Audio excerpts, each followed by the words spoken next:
오늘 우리가 함께 나눌 말씀은 예레미야 애가서 3장 19절부터 26절까지 말씀입니다. 교독하겠습니다. 내 고초와 재난 곧 쑥과 담즙을 기억하소서.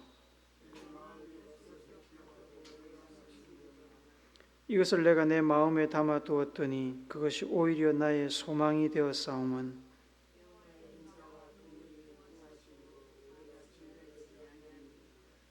이것들이 아침마다 새로우니 주의 성실하심이 크시도소이다.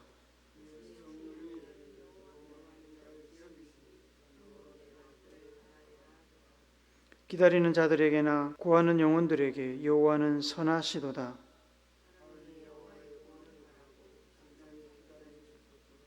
아멘. 나니아 연대기를 쓴 C.S. 루이스가 이런 말을 했습니다. 평안할 때 인간은 하나님께서 양심을 통해 속삭이시는 소리를 잘 듣지 못한다. 그래서 하나님께서는 고난을 보내시는 것이다. 고난은 인간의 잠든 감각을 깨우시는 하나님의 큰 소리다. 고난의 유익에 대한 말씀을 한 것입니다. 시편 119편 71절은 이것이 틀린 말이 아니라고 우리에게 알려줍니다. 고난당하는 것이 내게 유익이라. 이로 말미암아 내가 주의 율례들을 배우게 되었나이다. 고난 그 자체는 절대로 좋은 것이 아닙니다. 고난은 고난입니다. 어렵고 힘들고 피곤하고 아프고 슬픕니다. 고난이 고난으로 그냥 끝나면 그렇습니다. 하지만 고난은 고난으로 끝나기보다 우리에게 기대하지 못한 유익을 가져다 줄 수 있습니다. 고난이 주는 유익을 얻으려면 고난을 잘 통과해야 합니다. 고난을 하나님과 새로운 관계를 정립하고 미래를 위한 밑거름, 자양분으로 승화시키느냐, 그렇지 못하고 단순히 비극, 왕재수, 실패로 받아들이느냐는 우리의 태도, 우리의 믿음에 달려 있습니다. 물론 고난을 어떻게 받아들이든지 고난 자체는 아프고 힘든 것은 변하지는 않습니다. 그리스도인들은 고난을 통해서 하나님을 재발견하거나 하나님의 말씀과 뜻을 배우게 됩니다. 고난을 겪기 전에도 알고 있었지만 고난을 통해서 체험적으로 깨닫게 되고 배우게 된다는 말입니다. 책을 통해 머리로만 알던 하나님과 하나님의 말씀이 심장에 새겨지고 뼈에 각인됩니다. 과거에나 존재했을 법한 죽은 신, 죽은 글이 아니라 지금도 살아서 일하시며 그 생명력과 능력과 가치를 스스로 증명하시는 하나님과 하나님의 말씀을 경험하게 됩니다. 지난주에 예레미야서를 나누면서 그의 삶에 대해서 잠시 언급을 했습니다.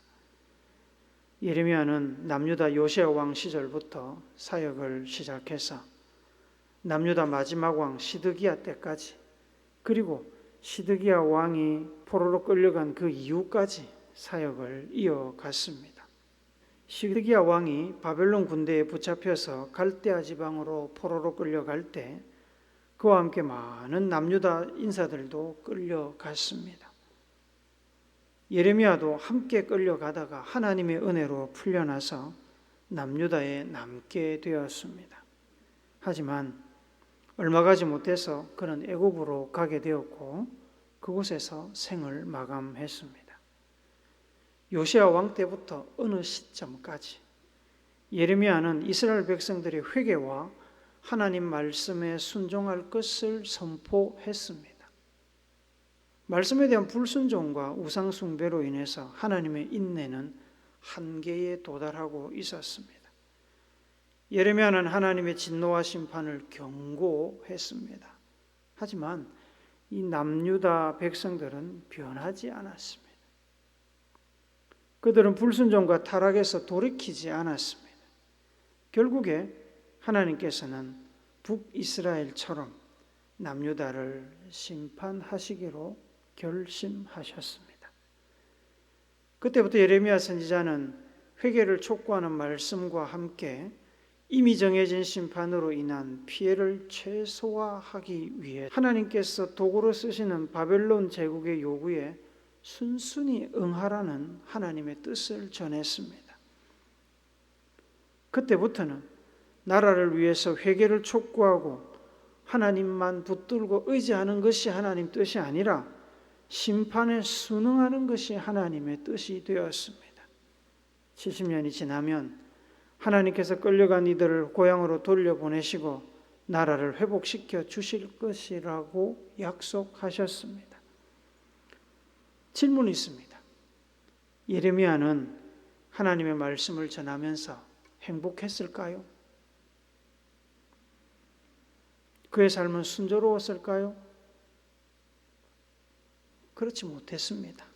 행복하지도 순조롭지도 않았습니다. 사역이라는 면에서 보면 그는 사역을 완벽하게 이루어냈습니다. 모든 하나님께서 맡기신 사역을 다 이루었지만 예레미야 삶은 고통스러웠습니다.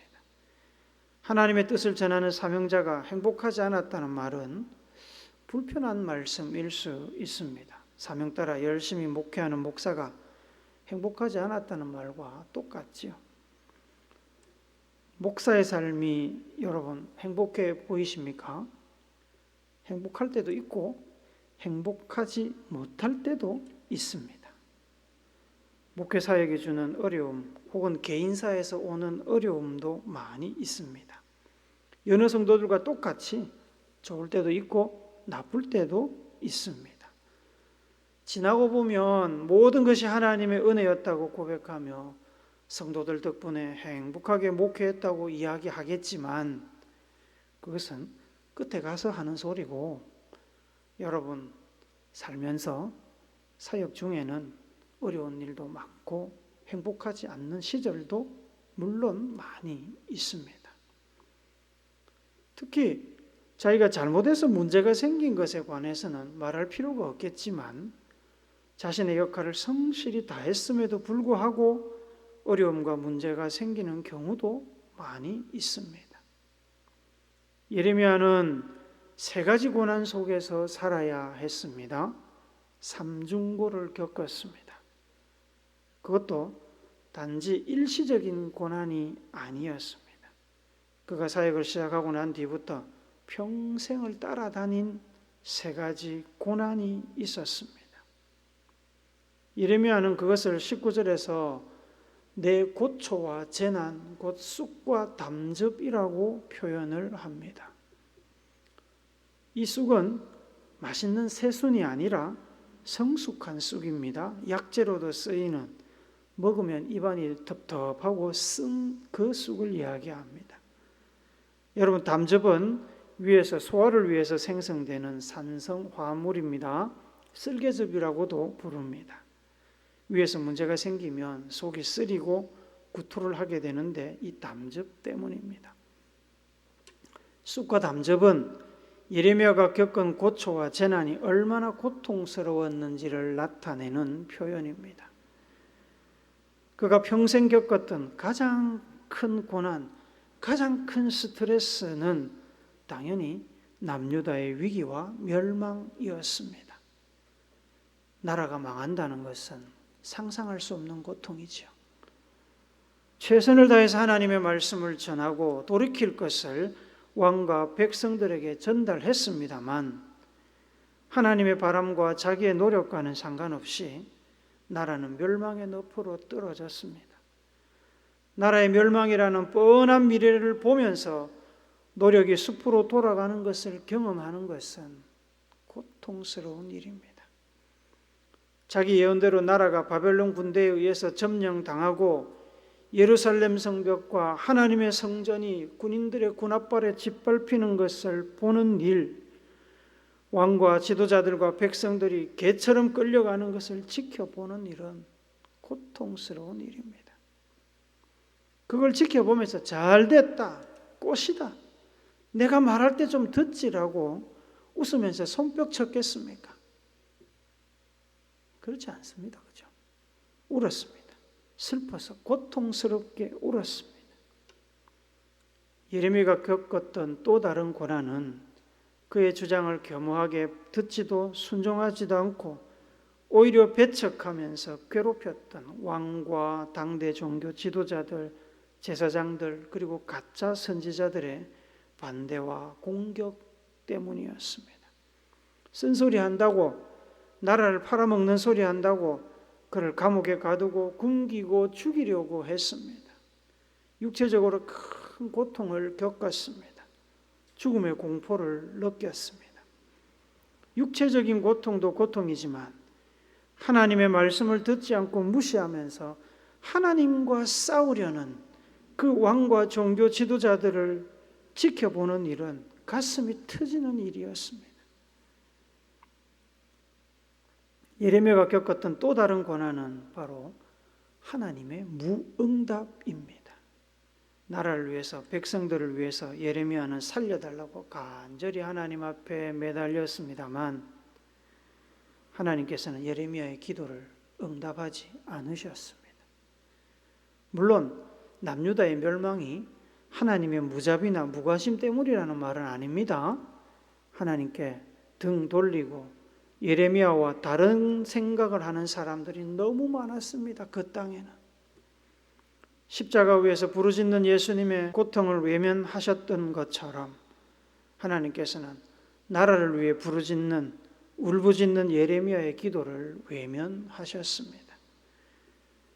기도와 소망을 거절당하는 고통을 겪었습니다. 선지자로서 하나님의 거절과 외면보다 더 고통스러운 것이 어디 있겠습니까?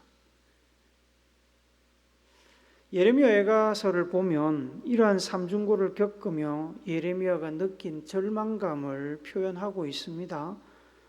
많은 표현들이 나오지만 에가서 3장 2절부터 6절 우리 쉬운 성경으로 같이 한번 읽어봅시다. 같이 읽습니다. 시작. 주께서 나를 어둠 속으로 데려가시고 하루 종일 손을 드시어 나를 치고 또 치셨다. 내 살과 살갗을 약하게 하시고 내 뼈를 꺾으셨다. 슬픔과 아픔으로 나를 에워싸시고 죽은 지 오래된 사람처럼 나를 어둠 속에 앉히셨다. 얼마나 고통스러웠으면 하나님이 나를 저 아무도 보는 사람 없는 뒷골목 어두운 데로 데려가가지고 하루 종일 나를 팼답니다. 얼마나 고통스러웠으면. 에가서 3장 14절도 우리 쉬운 성경을 읽어봅시다. 시작. 내가 내 모든 백성에게 조롱거리가 되었고 그들은 하루 종일 노래를 부르며 나를 놀려댄다. 아직 망하기 전에 망한다 망한다 조심해라 돌이켜라고 외치는 예레미야를 향해서 사람들이 손가락질하면서 놀렸습니다. 비난하고 감옥에 가두고 굶기고. 여러분, 하나님 말씀에 순종했지만 예레미야의 사역은 결과적으로 보면 실패한 사역입니다. 남유다를 타락해서 건지지도 못했고 나라는 망했습니다. 백성들과 지도자는 책임질 사람, 원망을 쏟을 희생양으로 예레미야를 지목하여 그를 죽이려고 했습니다. 하나님께서는 이 혼란의 시대를 모르면 차라리 편했을 텐데 예레미야를 택하시고 하나님의 뜻을 전하도록 다 알려주셨습니다. 이 극심한 고난과 혼란 속에서 예레미야는 절망할 수밖에 없었습니다. 3장 17절 18절 쉬운 성경으로 같이 읽어봅시다. 시작. 이제는 내게 평안이 없다. 행복이 무엇인지도 잊어버렸다. 나는 이제는 힘이 다 빠졌다. 여호와께서 도와주시리라는 희망도 사라졌다고 말한다. 이제는 힘이 다 빠졌다. 버틸 힘, 견딜 힘이 없다. 여호와께서 도와주시리라는 희망은 진작에 사라졌다. 예레미야는 더 이상 내려갈 곳이 없는 바닥으로 떨어졌습니다. 빛이 전혀 들어오지 않는 지하 감옥에 갇힌 것처럼 절망의 바닥으로 추락해서 울고 또 울었습니다. 애가를 불렀습니다. 비극적이고 고통스러운 현실을 보며 잠들 때마다 어쩌면 그는 내일 아침은 오지 않았으면, 이대로 영원한 잠에 들었으면 이라고 소망하면서 눈을 감았을지도 모릅니다. 현실을 마주하는 것 자체가 고통이었을 것이니 왜 그런 마음이 들지 않겠습니까? 어디 머리라도 부딪혀가지고 잊어버리면 좋겠는데 생생하게 기억에 남아서 그를 괴롭혔습니다. 고통스러운 현실이 끊임없이 머릿속에서 반복 재생이 됩니다.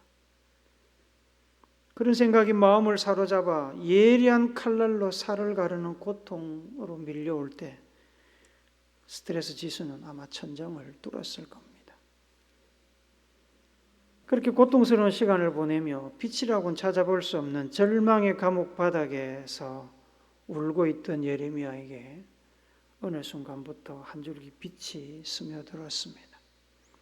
망했던 나라가 갑자기 회복될 조짐을 보인 것은 아닙니다. 예레미야를 반대하던 사람들이 갑자기 회개하고 돌이킨 것도 아니었습니다.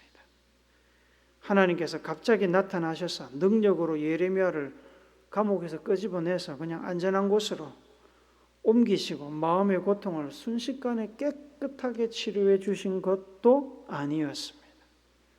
다만 참담한 현실에 사로잡힌 그 고통스러운 의식의 흐름 속에 한 줄기 빛이 끼어들었습니다. 하나님께서 현실 때문에 잊고 있던 기억을 되살리셨습니다. 그 기억은 처음에는 무시해도 이상하지 않을 보잘것없는 지극히 작은 것이었습니다만 그것이 변하기 시작합니다. 21절 우리 다시 읽어봅시다. 시작. 이것을 내가 내 마음에 담아 두었더니 그것이 오히려 나의 소망이 되어 싸움은 고통스러운 생각들이 마음속에 가득 담겨 있었는데 어느 순간부터 그 마음속에 소망이 일어나게 되었습니다. 그 작은 소망의 빛이 사라지지 않고 오히려 점점 명확해지고 점점 커져갔습니다. 하나님께서 예레미야에게 기억하게 하신 것은 다른 것이 아닙니다. 하나님이 어떤 분이신가 하는 것입니다. 22절도 한 번 더 읽어봅시다. 시작. 여호와의 인자와 긍휼이 무궁하심으로 우리가 진멸되지 아니함이니이다. 죽을 것 같은 고통 속에서, 패망의 두려움과 공포 속에서 예레미야는 하나님은 인자하시고 긍휼이 무궁하신 분이라는 것을 다시 생각하게 되었습니다. 그 사랑과 인내가 우리의 상상을 뛰어넘는 것을 그는 되살렸습니다. 아시리아 군대로 북이스라엘을 치시고 바벨론 군대로 남유다를 치신 하나님께서 이스라엘 민족을 완전히 망하게 하시려면 못하셨겠습니까? 이 땅에서 흔적도 없이 지우고자 하셨다면 그렇게 하셨을 것입니다. 하지만 심판하셨지만 회복의 씨앗을 남겨두셨습니다. 70년이 지나면 회복시켜 주시겠다고 약속을 남기셨습니다. 너무나 절망적인 현실 속에서 고통받으며 이 사실을 잊고 있었습니다. 그 잊은 기억을 하나님께서 다시 되살리셨습니다. 하나님은 사람이 아니시니 거짓말하지 않으시고 인생이 아니시니 후회가 없으시도다. 어찌 그 말씀하신 바를 행하지 않으시며 하신 말씀을 실행하지 않으시랴. 하나님은 그런 분입니다. 어제나 오늘이나 내일이나 변함이 없으신 분입니다. 앞으로도 길고 고통스러운 시간을 견뎌야 하겠지만 그러나 지나갈 겁니다.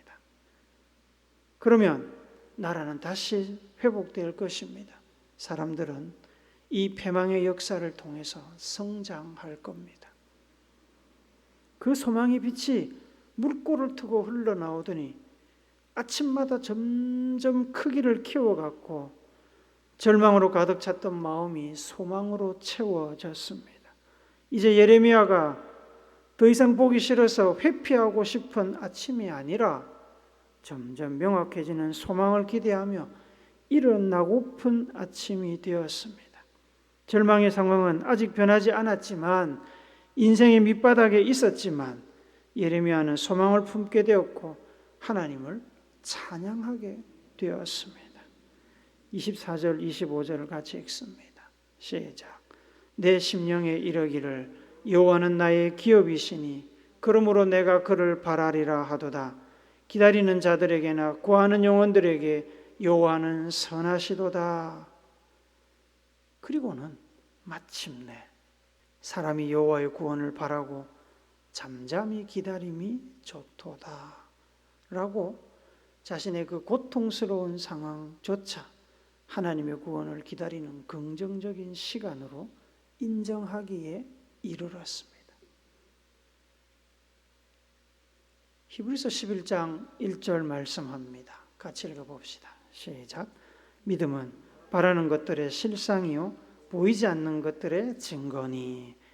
이제 막 패망한 나라에서 70년 뒤에 있을지 없을지도 모르는 구원과 회복을 기대하면서 하나님을 찬양하고 고통 속에서 기다려야 하는 삶도 좋다고 고백하는 예레미야는 찐 하나님의 사람이었습니다. 바라는 것은 아직 없는 것입니다. 눈앞에 보이는 것을 바라고 소망하는 사람은 없습니다. 눈앞에 있는 것은 그냥 가지면 되는 거지요.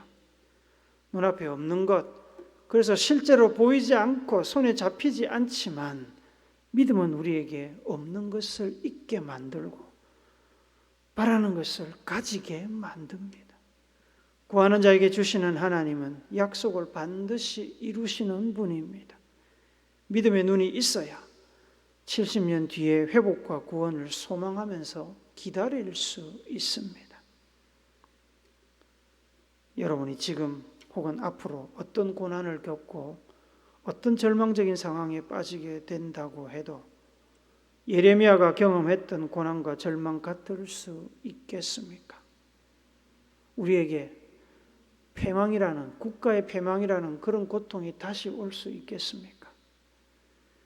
고난과 절망은 상대적이라서 다른 사람과 비교하는 것이 적절하지는 않지만 분명한 것은 예레미야는 인간이 경험할 수 있는 최악의 고난과 절망 속에 있었으면서도 하나님을 찬양하며 하나님을 바라고 기다리는 것을 기뻐했습니다.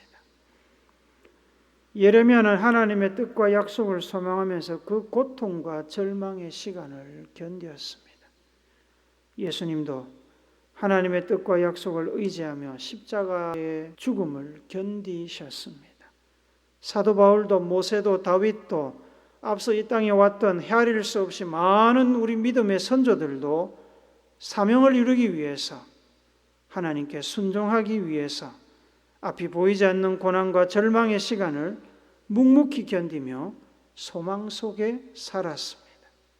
그들은 고난 속에서 참 하나님을 만났습니다. 어쩌면 우리 삶이 이 땅에서는 죽는 그 순간까지 고난의 연속일 수 있습니다. 예레미야가 그랬습니다. 그는 나라의 회복과 구원을 보지 못하고 생을 마감했습니다. 그래도 그가 소망을 놓지 않을 수 있었던 것은 그에게, 그리고 오늘 우리에게도 하나님의 확실한 약속이 있었고, 더 나아가 이 땅보다 더 좋은 하늘의 소망이 기다리고 있기 때문입니다. 고린도후서 5장 1절 말씀 같이 읽어봅시다. 시작. 만일 땅에 있는 우리의 장막집이 무너지면 하나님께서 지으신 집, 곧 손으로 지은 것이 아니요 하늘에 있는 영원한 집이 우리에게 있는 줄 아느니라. 믿는 우리에게 주신 소망입니다. 사랑하는 목회 성도 여러분, 예레미야는 고난 속에서 고난도 바꿀 수 없는 변함없는 사랑의 하나님, 인자와 긍휼이 무궁하신 하나님을 경험했습니다. 심판 중에도 긍휼을 잊지 않으시는 하나님을 그는 인생의 가장 고통스러운 순간 밑바닥에서 만났습니다. 고통이 없었더라면, 고난이 없었더라면 경험할 수 없는 차원이 다른 하나님을 경험한 것입니다. 그래서 숨쉬기도 힘든 그 밑바닥에서 하나님을 찬양하며 즐거이 하나님의 때를 기다렸습니다. 성경은 예수님은 우리가 믿음으로 살면, 우리가 믿음 안에서 살면 항상 잘되고 어려움은 절대로 없다고 말씀하지 않습니다. 대신에 고난과 절망 가운데서도 살아남고 극복하는 힘, 피할 수 있는 지혜를 주시고 합력하여 선을 이루는 길로 인도하십니다. 고난을 통해서 과거에 죽은 하나님이 아닌 현재와 미래의 살아계신 하나님을 만나게 하십니다. 어떤 인생이 우리 앞에 놓여 있더라도 믿음 잃지 않고 인내하며 흔들리지 마시기를 당부합니다. 인생이 너무 잘 풀려도 위험하고 너무 안 풀려도 위험하고 인생길에는 늘 우리를 넘어뜨리려는 사단의 지뢰가 매설되어 있습니다. 한눈 팔지 말고 앞서가신 예수님만 따라 소망의 길을 가는 여러분과 제가 되기를 거룩하신 예수님의 이름으로 축복합니다.